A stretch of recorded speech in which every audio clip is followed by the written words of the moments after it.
Sokol, çfarë do të thotë për Stambollin në kjo situatë, pra ky kaos, se po ta marrësh për numër banorëve, mos gaboj bëhet sa i gjithë Ballkani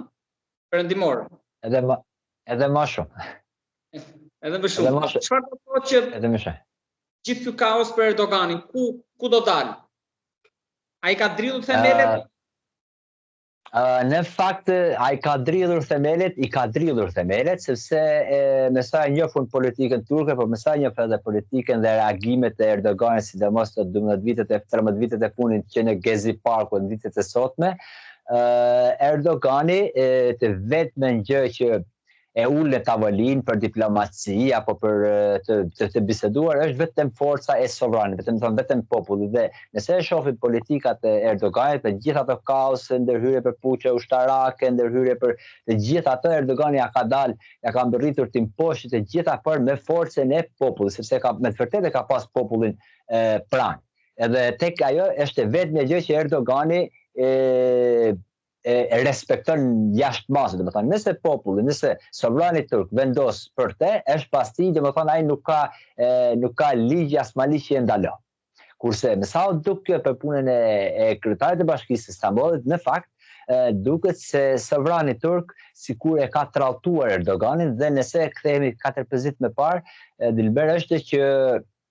Erdogani nuk u shpreh, nuk bëhet asnjë komunikat për mediat në lidhje me këtë temë, priti 24 orë, 48 orë, nuk foli fare, dhe kjo ishte për të marrë pulsin e shoqërisë turke, domethënë e sovranit turk, por edhe pse normalisht me urdhër të presidentit dhe me urdhër të ministrit të punëve të brendshme,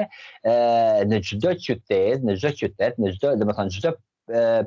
prefekturë u ndalua nga guvernatori i saj, u ndalua çdo lloj mbledhje dhe prononcime për media dhe mbledhje, por megjithë këtë për herë të parë pas vitit 2012, për herë të parë populli turk nuk po e dëgjon më, domethënë as qeverinë Erdoganit, as ministrin e punëve të brendshme, as prefekturat dhe as policinë, dhe është në shesh, janë miliona njerëz. Natën e parë, natën e dytë janë shtu 2 fishë, janë shtu 3 fishë, dhe mbrëm ka qenë nata më e gjatë, domethënë për ashtu, ku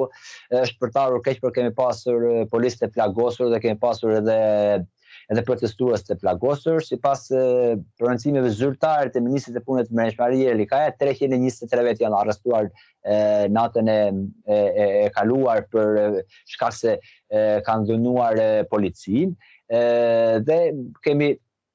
kjo është si ajo për ashtu, por me sa duket, domethënë është edhe kjo që sot në orët e mëngjesit që u dha vendimi i parë për korrupsion për Ekrem İmamoğlu, dhe pas 2-3 orëve tjera u dha edhe u lë lirë nga për terrorizëm, se si do të reagojnë tashmë, do të jetë në gjendje opozita ta konsolidojë, domethënë këtë protestë mbarkombëtare që mund ta quajmë, për të qenë në ashtu, sepse e shohim mbrëm presidenti zoti Erdogan pas iftarit, që pas çdo iftari ka një fjalim tradicional, domethënë këtë ka që kur ka ardhur në qeveri, dhe atë opozita që tha ju bëf pushka top, domethënë bëre çfarë bëre, biles në një ton shumë të ashpër që është rrallë të shikohet Erdoganit të flasë me tone të tjera, i tha prokurorëve dhe trupit gjykuesit, tha vendosni në emër të kombit tonë, domethënë shpejt mos keni frikë se ka protesta gjëra, por me sa duket protesta është shumë e madhe e natës së kaluar, ja arritën që trupi gjykues mos japi vendimin për terrorizëm, pra domethënë mos ta marrin partia në pushtet, mos ta marrin opozitës Bashkinë e Stambollit, por gjetën një klëf tjetër për ashtu. Tash se a kanë vjedh apo s'kan vjedh, normalisht ata vendosin drejtësia, nuk e vendos dot asnjë lloj